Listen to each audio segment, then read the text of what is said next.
All right.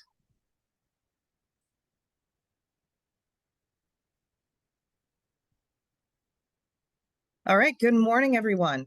Welcome to today's webinar. I'm super pumped.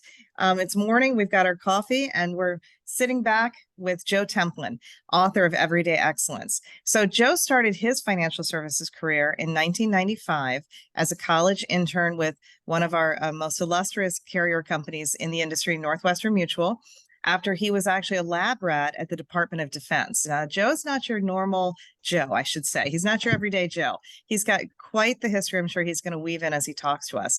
But he went on to build a balanced practice that was 100 plus lives every year while making MDRT and reaching 50 millions of assets under management in the mid 2000s, while also recruiting and developing 120 agents before leaving to build his own consulting and company and really pursuing his writing career. Joe is one of Joe's one of the most disciplined people I've ever met, and I hope that he can put some of that out there this morning, Joe, if you can, because it helps, talking about that everyday excellence. He's all about the little tiny improvements on a day by day to really to achieve accelerated growth, if you will. So Joe's also the author of Amazon #1 best-selling book, Everyday Excellence. It has a new professional release coming. You can get it in hardback, you can get it in softback, you can get it on Audible, and he's had written over a dozen other books as well. From the NAIFA perspective, so we are part of the National Association of Insurance and Financial Advisors, if you're not familiar with us, known as NAIFA. Joe has been a loyal member for many years.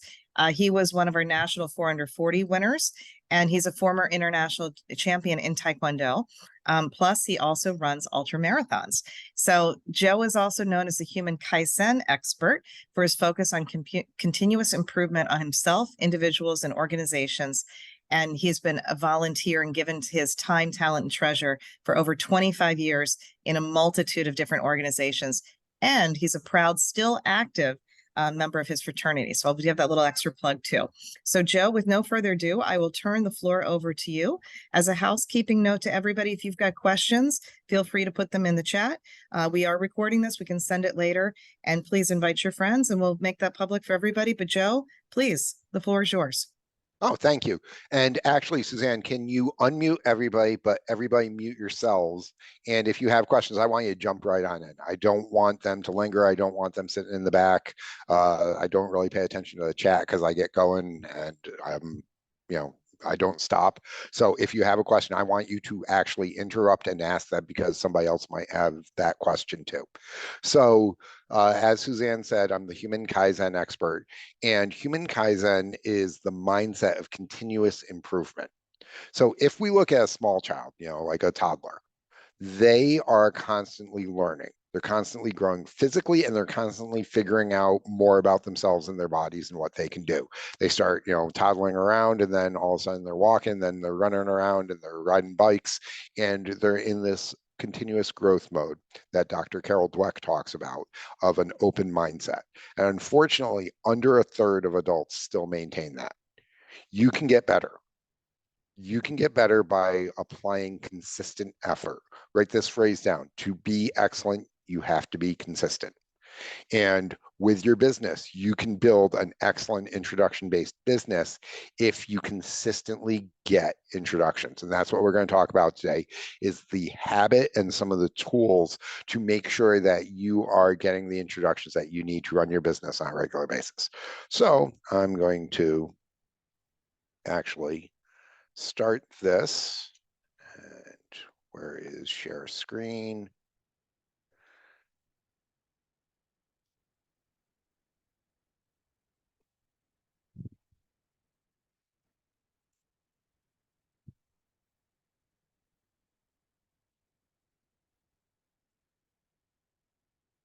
Okay, everybody sees my screen?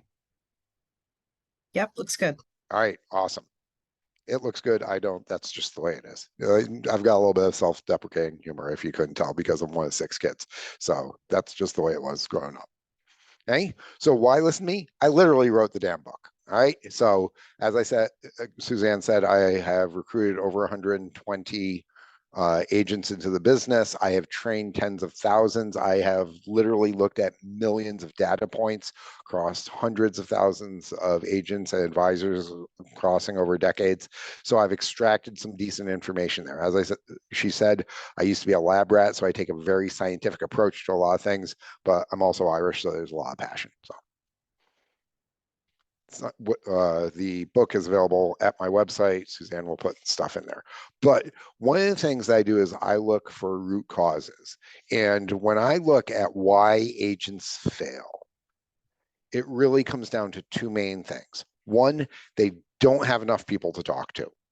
And that leads to inconsistent activity, and that leads to inconsistent cash flow. And two, new agents especially, but agents and advisors across the board too often are focused on selling instead of serving. Is a distinctly different mindset. It is self-focused as opposed to other focused. It's internally, beneficial as opposed to externally beneficial. And so one of the things that I want you to do is to be able to solve both of these problems today.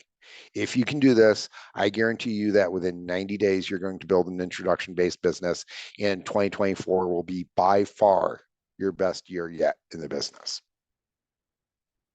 So why I succeeded. It's not because of my movie star good looks that you have now seen. It's partially because I, am thick-headed and have an insane work ethic. It wasn't because of my intelligence. As we all know, there are people in this business making $1 million a year who can't even spell CFP. It was for a couple of reasons. One, I always had more than enough people to talk to. There were literally a day a week when I would get at least 10 introductions. Think about that. I would get more introductions in a day than the average advisor would get in a week. That led to consistent, super high activity. I kept on average over my career 5+ appointments per day. My average week was the equivalent of most agents' average month. And as I said, it's not because of my movie star good looks. It's not because of my sparkling personality. It's because I figured out how to get introductions, and every single day I grounded out and did what I needed to do. The other thing is I have simple or deferred desires. In grad school, I lived in a crappy little apartment when I was working for the Department of Defense, and I kept said crappy little apartment for 2+ years after I went full time. So even when I was making MDRT, I still lived in a $600 a month place with no phone, no TV, because I didn't need a TV. And I focused on serving instead of selling. I focused on building the relationships and helping the people. And even today, even though I'm not a financial advisor anymore, I still get at least one call a week from a former client asking me for some guidance and help. I have people come out of the woodwork 10, 15 years later, finding me and thanking me because I focused on serving instead of selling. So I'm going to show you how to have more than enough people to talk to and how to serve as opposed to sell. So why I succeeded part 2. As I said, I built an introduction-based business. I want you to write this down. Activity eliminates anxiety. A young rep who's wondering, who am I going to call, has anxiety. Slightly more experienced rep who walks on in and has stacks and stacks of people to call because they're great at getting introductions, has almost no anxiety. They just walk on in, grab their cup of coffee, and get to work. So hopefully you got your coffee, because now we're getting to work. Second thing, win the morning, win the day. I'm a morning person. I get up at 5 a.m. I write. Every single morning I do my martial arts every single day. I'm still doing the same forms that I learned 40+ years ago. I'm still doing the same basic things. When I was a financial advisor, I would come into the office. I'd go to the gym first, 5 o'clock in the morning. I'd be in the office at 6:45 to 6:50 in the morning, making the cup of coffee for my 7 a.m. appointment. You want to radically change your business, start being in the office or in the coffee shop with a client at 7 a.m. every single morning. And the last thing is Sam USA. I am meticulous about tracking my numbers. I started tracking in 1995 using this, the same year that those books were introduced. And I still have, that's my original book. I can go back and look at things. Doesn't matter if it's that or if it's my Fitbit, so I can get my 15,000 minimum steps in per day. Track your numbers. You do those things and I'll show you where you can improve and what you need to improve on. So let's talk about unlimited introductions. Am I boring you guys yet? No? Okay. So as Suzanne said, I went to an engineering school, Rensselaer Polytechnic Institute, the oldest engineering school in the English-speaking world that has turned 200 years old this year. And this weekend we have Big Red Freakout. Anybody who's a college hockey fan has heard about Big Red Freakout.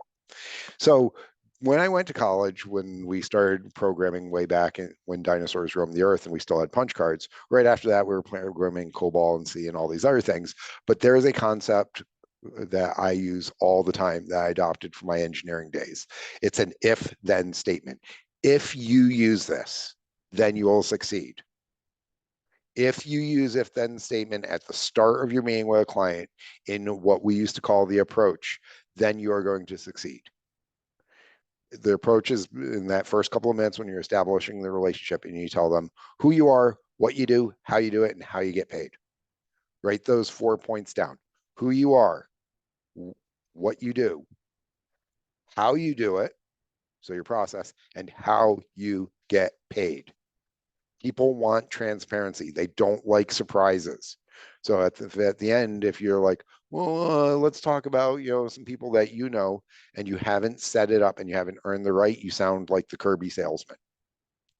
Okay, you're like the guy at the timeshare. Oh, give us names of 7 of your friends. Don't do that. Be transparent because that is part of the psychology of trust right from the beginning. So an if-then statement. And remember, we're all capitalists. We are all independent business owners, even though the Department of Labor is trying to classify us otherwise. We are capitalists, and capitalists like money. Anybody not like money here? If so, please leave because I'm not talking to you. Okay? And capitalism is all about a free value transfer. I am free to work with you. You are free to jump off of this if you don't want to listen to me. Nobody is compelling you to listen to me.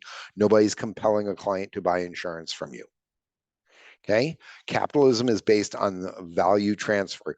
So if you go to the bar and you get a Guinness, and you drink it and don't pay, the cops come or the bartender throws you out or you're washing dishes like in the old days. So there is an expectation. I give you something of value, physical, the Guinness. You give me something of value in return, US dollars. You go to see your attorney. They give you guidance and advice and maybe some documents. In return, you give them money. If they give you documents and you don't give them money, guess what? They're talking to their friend, the judge, and they're going to be suing you, or they're going to be like calling some cops to come get you. So there is a transfer of value. They are giving you knowledge and guidance, and you are giving them money. So when we work with clients, those introductions that we get from them are payment, even if you do fee-based planning, by the way.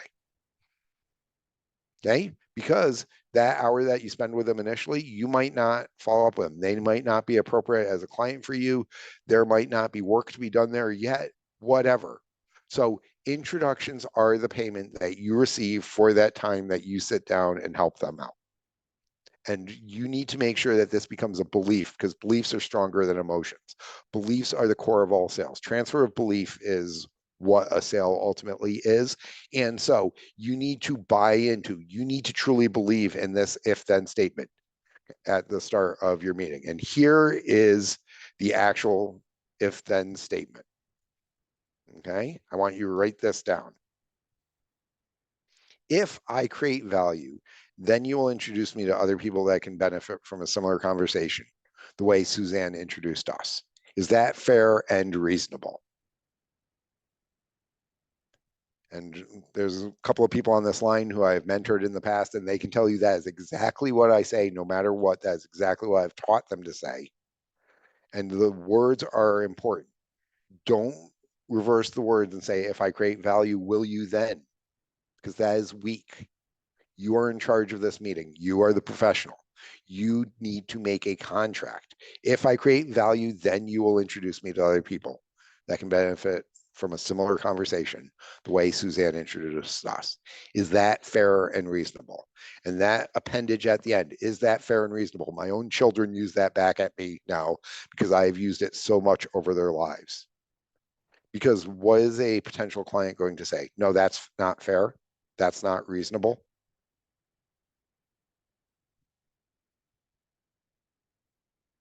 If I create value, then you will introduce me to other people that can benefit from a similar conversation, the way Suzanne introduced us. Is that fair and reasonable?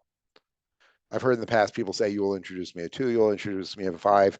I don't put a cap on it. I just say, you will introduce me to people, because every single time I create value for people, they introduce me, where it's in a fact finder, where it's in a presentation meeting, where it's in an annual review. I used to have clients show up to meetings for annual reviews with a typed list of 4 people saying, we'll figure out a few more for you to talk to during the meeting today, Joe. So the underlying concepts behind this, by the way, is that Boolean logic, or Sandler sales system calls this the upfront contracting. By the way, notice that there is an escape hatch. If then, because if I don't create value, I don't deserve to be paid. I didn't earn my introductions. And so in their mind, they always have that escape route. They're safe. They're not completely enclosed in. I have not trapped them. If I don't create value, then I don't deserve introductions. However, if and when I create value, then you will introduce me to other people who can benefit from sitting down and having a similar conversation the same way Suzanne introduced us. Is that fair and reasonable? And it gives them the illusion of control, because they're going to try and figure out ways that, if I did not create value subconsciously, so that they can have that feeling of safety in their parasympathetic nervous system, getting into some, really cool biochemistry there. But, they're going to try and figure that out. And what's going to happen is they're going to continue to sell themselves and come to the realization that, yes, I've created tremendous value, because that's what I do. I'm going to check the chat. Okay.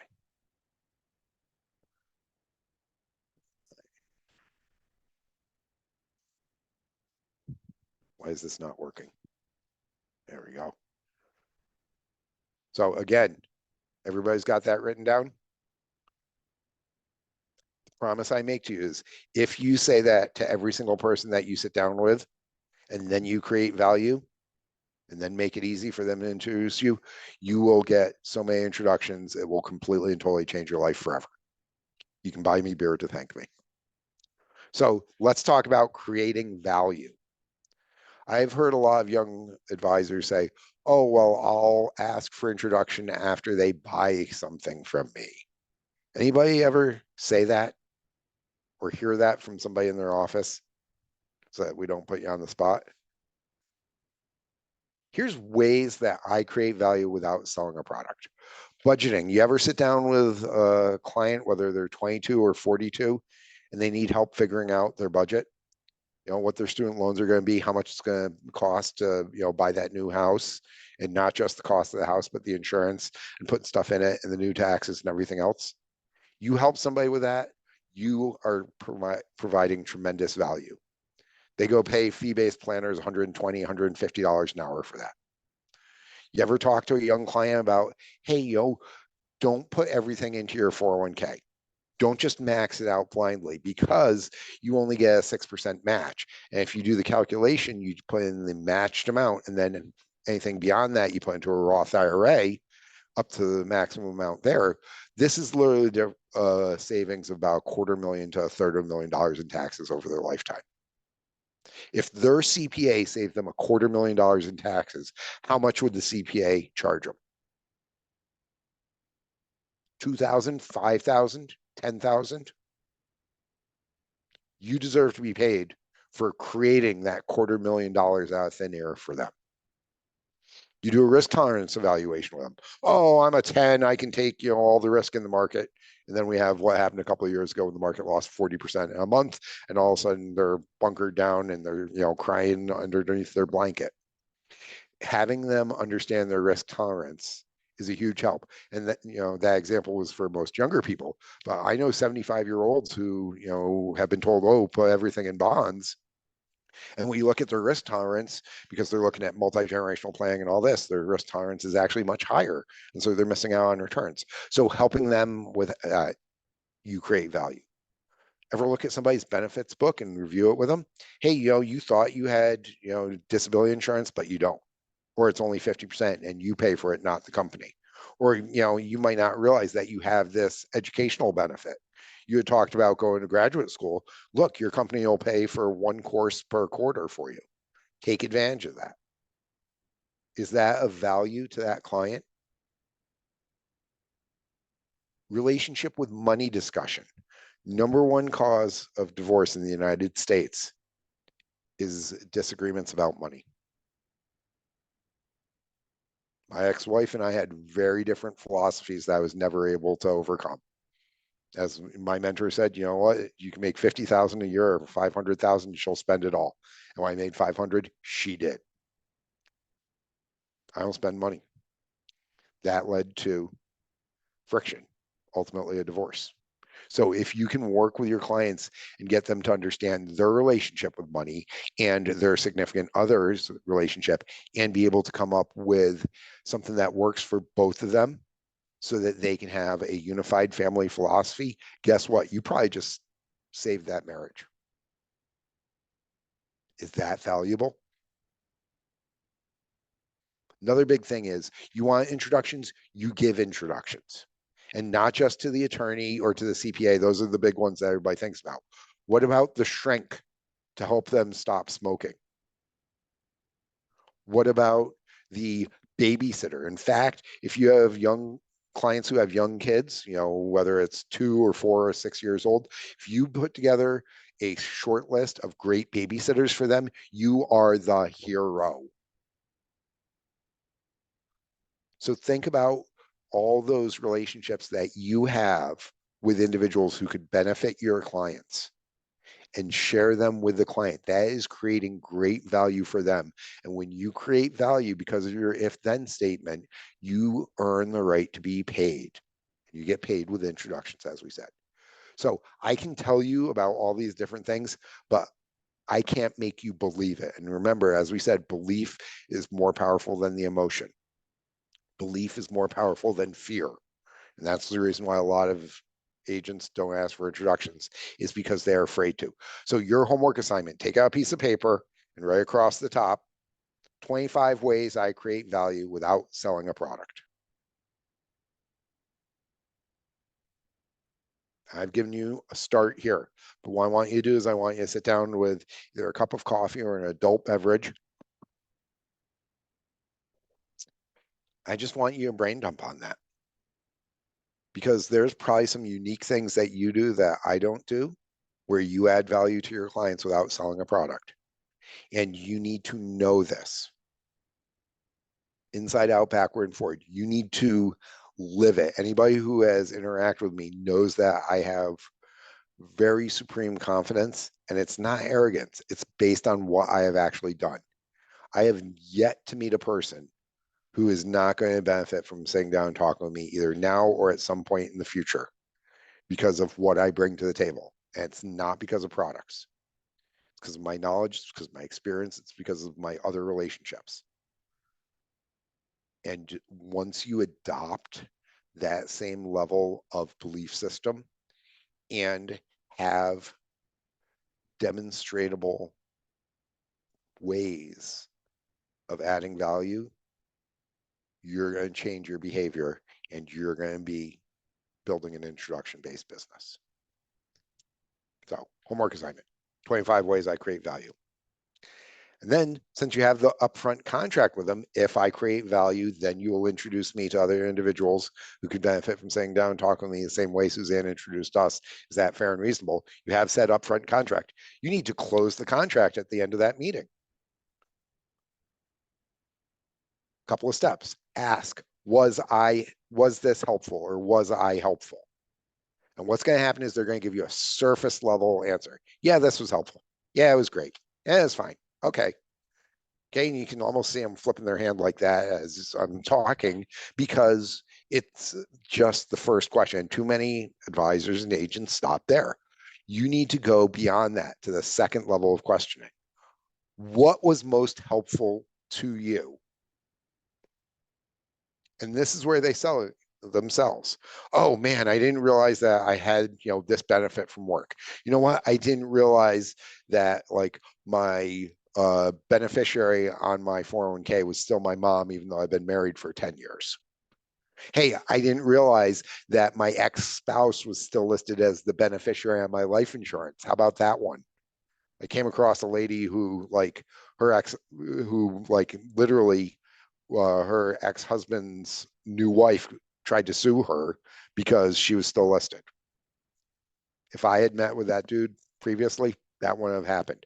So there's all these different things. And what could be a throwaway line to you could be the most informative thing to them. So get them to tell them what was the most helpful to them, because they're going to speak it out loud. And when they speak it, it has power. And the most powerful voice for convincing us is ourselves. And so they literally just say, yes, you have fulfilled your component of the contract. And you just need to then have the intestinal fortitude to say, as we agreed earlier, if I helped you, then you would introduce me to other people that I could potentially help in a similar way, the way Suzanne introduced us. Go back to the referral. Okay, write that exact verbiage down. Was this helpful? Yes. Great. What was most helpful to you? What was most insightful to you? What was most valuable to you? Some sort of follow-on question where they then tell you why you're awesome, why the time that they spent with you was worth it. I all the time have clients say, geez, I didn't realize this was going to be a combination of therapy and comedy show. And that's great, because they're really admitting how different, how unique, how valuable this is.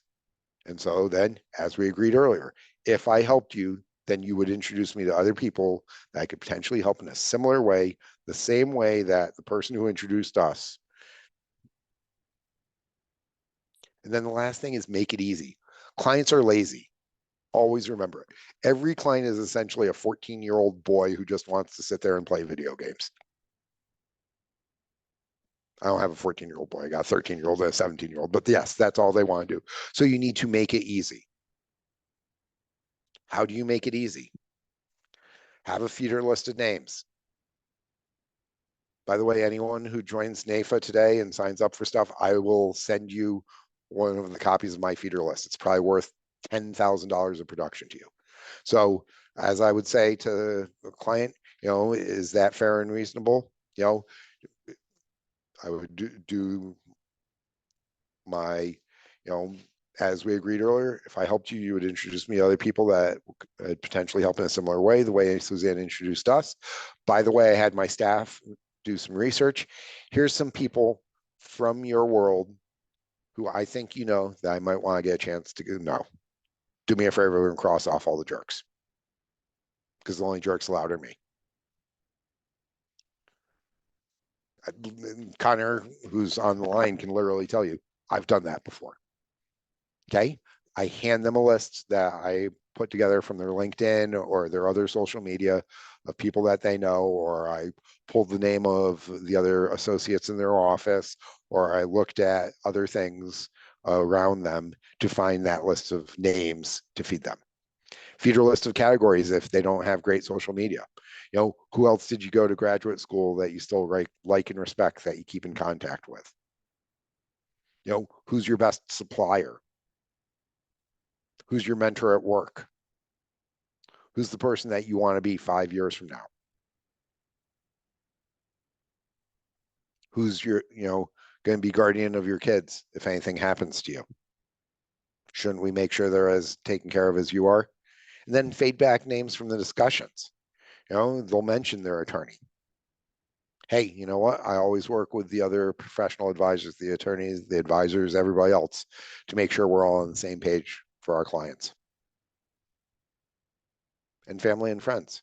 Hey, when we were discussing earlier, you said that your parents are getting ready to retire this year and downsize. That's a big financial decision. In fact, that is one of the biggest financial decisions they will make in their life. And they probably want somebody to be able to talk to make sure they don't screw it up. I'm going to call your parents.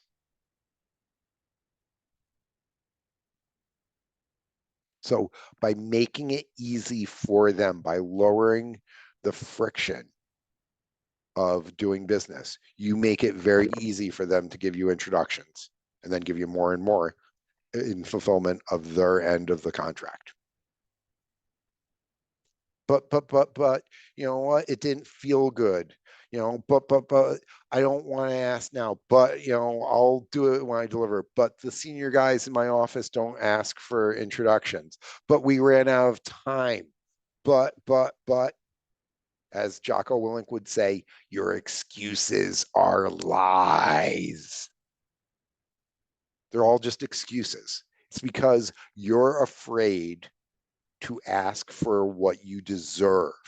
But if you have a contract with them, then you can do so. And the other thing is be a little bit more of a pirate. Okay. I am an Irish pirate. Anybody who knows me, really, embraces the fact that I belong on a pirate ship in the Caribbean. And so this is the pirate model for handling every single objection you will ever get in your life. You can use this on the phone trying to set appointments. You can use this in terms of getting your introductions. You can use this with your significant other. Do not abuse this power though. Okay, so there's 5 letters in R. Write this down. First is acknowledge the objection. I hear what you're saying, Mr. Potential Client. Address it. Okay. It sounds like you had a bad experience previously with giving somebody introductions. Can we talk about that? Oh yeah, the Kirby salesman, did this and all that. Okay. The first R, redirect. I completely understand that. But if I asked you to buy a vacuum, have I dumped anything on your floor? Have I done anything unprofessional in our meeting so far? Do you have any reason to believe that I would do anything unprofessional? Suzanne told me that we should talk. And that's why I followed up with you and the individuals that you introduced me to, because of the value of the conversation, I would approach in the exact same manner. Then re-ask. With that said, who is your work best buddy? And then just repeat the process because they might throw out another objection. So what do? You go back to the pirate model. The first A is you acknowledge it. I hear you. I understand. That makes sense. I've had that experience before. But have I done anything to be like that? But you just told me that talking about that Roth IRA instead of 401k is probably worth $100,000 to you. What sort of friend would you be if you didn't share that sort of information and capability with your friends? Redirecting, then re-ask. That being said, who's your best buddy when you play golf? Re-asking, and then repeat. Because eventually they're going to get it through their head that you're just asking for the appointment, or this is for their benefit, or that you have added tremendous value because they admit it, and that you're going to be paid with your introductions. And so me talking about this is great. It's theoretical, but we're going to actually do some role play so that you can get a feel for this and you can actually see this in action. So Suzanne, can you choose a victim at random? I can try. We are in a webinar format, so I'm not sure that we Okay, can. then we're just going to put Connor on. Oh, we can do Connor. Yeah, that makes sense. So this is I can Connor. allow people to talk. I They was just won't be on mentoring video. Connor for a little bit before, and he just joined a new firm as of yesterday. So Connor, we just spent an hour and a half talking, and I added a tremendous amount of value to you, didn't I? Yes. All right. So we're going to role play this, and you're going to give me all sorts of objections, and it doesn't matter. You're going to give me introductions to other individuals. Okay. All right. So, Connor, before we close up our meeting today, just a couple more quick questions. Was this helpful? Yes, absolutely. What was most helpful to you? Probably the part where you kind of explained my benefits package a little better. You definitely helped me understand it more than I did before. Was there anything particular within your benefits package that really stood out to you that you were unaware of? The fact that I could get dental and vision for the same price. Dude, that's a big deal. I mean, given the fact that you eat all that sugary crap, you probably need your teeth taken care of, don't you? Yes, absolutely. So, as we talked about and agreed when we first sat down today, if I helped you out, if I added value, then you would introduce me to other individuals who could potentially benefit from sitting down and talking with me the same way that Vin introduced us. Now, to make it easy for you, I had my staff do some analysis, and here's some individuals who I think you know well that I might want to get a chance to meet. Do me a favor and cross off all the jerks. Okay. Well, I'm not too, I'd rather actually talk to them first before I give them your name, if that's okay with you. And you know what? Lots of my young clients say that. And, can I ask you the reason why you want to do that, though? Well, I'm just not sure if they would want to talk to you. You know what? And, when I first reached out to you, did you want to talk to me? Or No. was there something else that happened? No, it's just I thought that, maybe they wouldn't want to talk to you. They're pretty young. They're younger than me. Probably not would be good clients for you. Well, one thing that I've found from doing this for a long period of time is that we should not impose our potential interpretations on our friends as to what they would want or not. Same way, like you go to a restaurant and you thought I was pretty good. Do you say, oh, no, I'm not going to tell my friends about this because I don't think they would like this particular dish? No, probably not. I would still tell them. You'd still tell them, right? So, this is the same sort of thing that, opening up the potential for your friends to get the chance to meet with me. Was I rude to you on the phone or anything? No, absolutely not. Okay, I didn't think so. Sometimes I am, so I apologize for that. But what I'm asking is just the opportunity for them to get the chance to meet me so I can help them the same way that I helped you because Vin suggested that I reach out to you. Is that fair and reasonable? Yes, and I Awesome. hear that all the time. He's pretty good at this. Okay. And I have actually done role play with Connor where we went on for 5 minutes of him trying to throw every objection at me. And I just kept going. So as an example for this, there was a transfer from my business account on Friday that was unauthorized. And so I call the fraud department and they're like, okay, we'll take care of this. And, I'm like, that's great, but this is now I filled out the paperwork to block this before because we had this issue.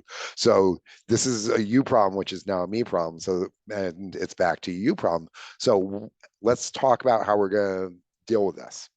And I literally spent 5 hours on the phone because it became a game to me on Friday afternoon, going all the way up the ladder at this bank till I got to the senior head of fraud to deal with this.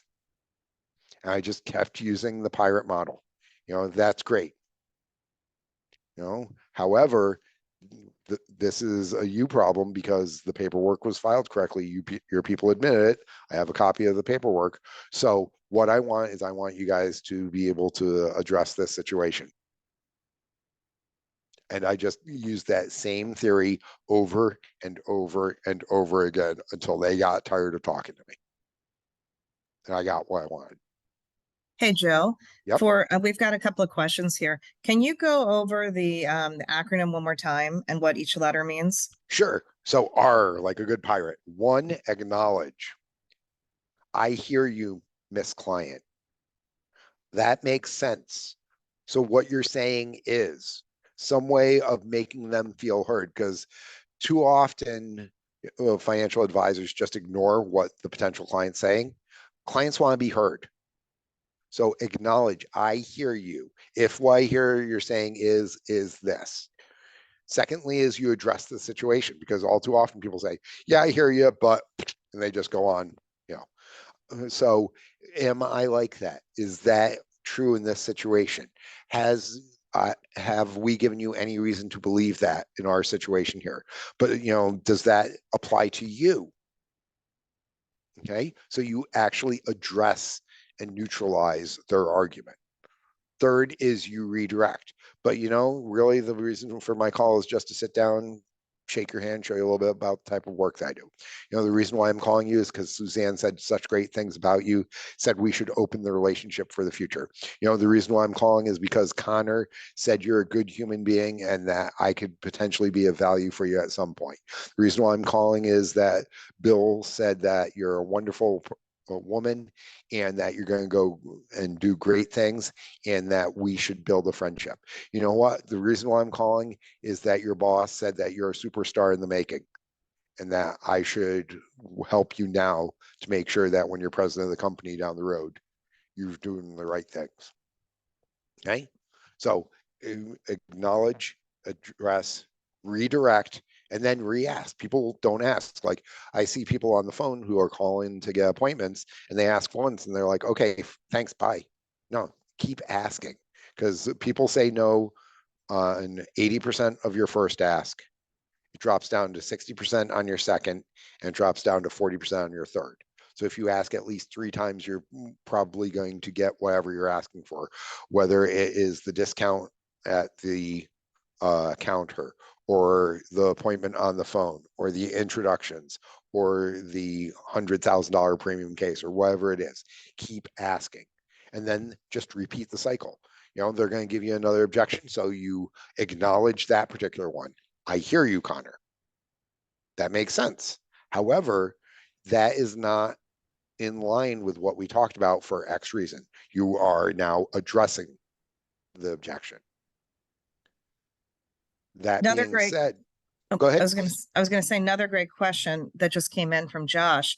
He wants to know, can you give us your thoughts on how he would go back to his existing clients where he already has good relationships and implement the same system? Awesome. That's a great question. And this is how you can start shifting into an introduction-based business. 1, set up a review with them.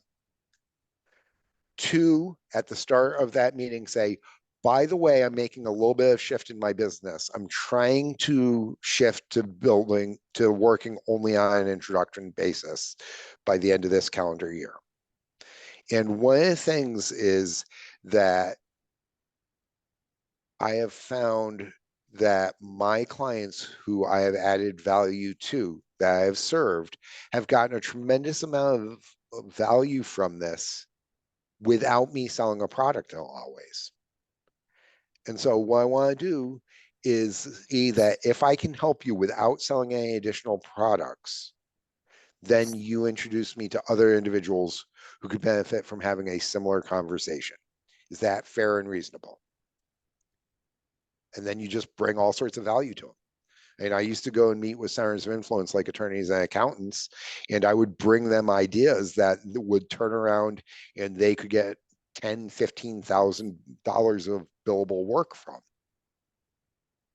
So if I'm bringing them ideas, I'm bringing clients to them, I'm bringing value to them, then I deserve to be paid too. And they would introduce me to clients that we could potentially work with.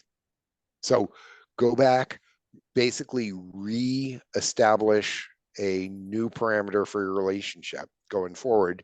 Hey, one of the things I'm trying to do is I'm trying to shift to introduction only business model. And I want to be able to do that without having to sell somebody. So What I ask is, if I create value for you, then you will introduce me to other individuals who can benefit from talking with me. Is that fair and reasonable? Mm. And then boom, you add value, and then you make it easy. Hey, I looked at your LinkedIn. Here's 5 people in your department of roughly the same age who I think you might know. Are there any jerks? Is there anybody who I should not talk to for whatever reason?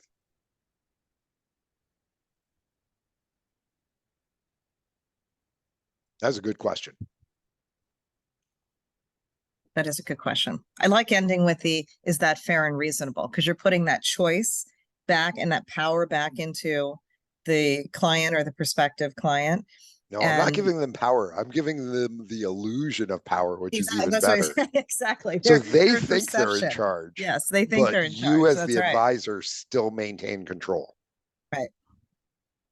And if you read Robert Greene's 48 Laws of Power, if you give, then you can get. The people, because of the way that our brains evolved, we tend to look for reciprocity. So if somebody helps us, we want to help them. So if I give a potential client or a client 2 or 3 introductions to people that can help them out, they have a balance sheet in their head, and suddenly they're in the red, and they feel obligated to give me introductions. But even better, if I make them feel good about it, they want to. So they're not trying to balance the scales. They just think Joe is flipping awesome, and everybody needs to talk to Joe. And that is, instead of being ultimately transactional, like the lower levels of an if then statement, I become an advocate. I deliver so much value to my clients, they can never pay me back. I want every single client that I work with to feel like I have given them tens or hundreds of thousands of dollars of value, or even millions of dollars of value, that I have made their life so much better, that I have changed their world in such a way they can never repay me. And they want to share me with everyone because of that. That's where you're doing the right job, is your clients respect you, but they love what you have done for them and end up liking you also. So give them and just keep giving and giving and giving. The Rotarians have a theory of givers get. If you read the Go Givers Club, if you read the 5 a.m. Club, there's all these different books out there. There's all these different theories on, if you have an asymmetric belief system around it, that you're just going to give, that you have economic altruism, and you're going to make their life so much better, and you believe that in your core, and you can convey that, and then you actually deliver on that promise by truly helping them out, then make it, basically say, hey, by the way, as we agreed, if I helped you out, if I made your life better, then you would introduce me to other people. Here's a bunch of people that should I talk to them? And what happens is they're like, no, they're a jerk, cross them off. Yeah, I really like them. You should talk to them with this. Hey, by the way, you forgot about so and so and so and so, and all of a sudden they're writing names down for you to talk to. And that's how you can get 10 introductions in a single fact finder without ever selling a product, because you created that understanding of an exchange of value, a capitalistic system, and you've delivered so much value for them that they feel subconsciously that they can never make it up for you, and they're going to keep trying. And then you just keep delivering more and more value for them. And they, become huge advocates for you. I used to get calls, hey, you don't know me, I'm a friend of so-and-so. They said I need to come talk to you. So Joe, let's pivot for a minute. We've got an incoming question from MG. And MG, if I get this wrong, go ahead and put it in the chat and maybe re-articulate your question. But he's actually asking about NAIFA members and talking about I think he's asking, what's the benefit? So if you want to talk for a couple of seconds on the benefit of NAIFA and what we do for the industry and the benefit that you provide, what's the value of it? I think sure. is the So gist of the one question. benefit of NAIFA is that NAIFA members become advocates for their clients, and you get a direct line into your state and national representation. So literally, my office was right next door to the state senator for me. And I would go into the bathroom and be talking with his chief of staff while we're washing our hands. And I was able to influence legislation, which, you know, even though I didn't sell insurance at that point, a lot of people in New York State were able to sell a lot of insurance because of that conversation that I had. It opens doors. You get access to, you get access to guys like me. I've got friendships with guys like Tom Hegna and Van Miller and, Robert Miller in New York City. Okay. This guy has probably written $50 million of life insurance premium. And I got a chance to sit there and just talk to him and pick his brain. Knowing Robert, he probably did that in 1 year, but yes. Yeah. So, you get access to people with different ideas. You build a network. So, for example, I have friends who are in Connor's area that I'm going to send to Connor as soon as he joins NAIFA. And I have friendships all across the country. I have quotes in my book from people like April Lynn Chavez Geisler out in New Mexico, who I met 20 plus years ago when we were serving on the Young Advisors Team Committee. You get these friendships, you get these insights. I bet you, like, anybody who signs up for NAIFA, I'll send you a copy of like some of these feeder lists and stuff like that. That is worth over $10,000 to you.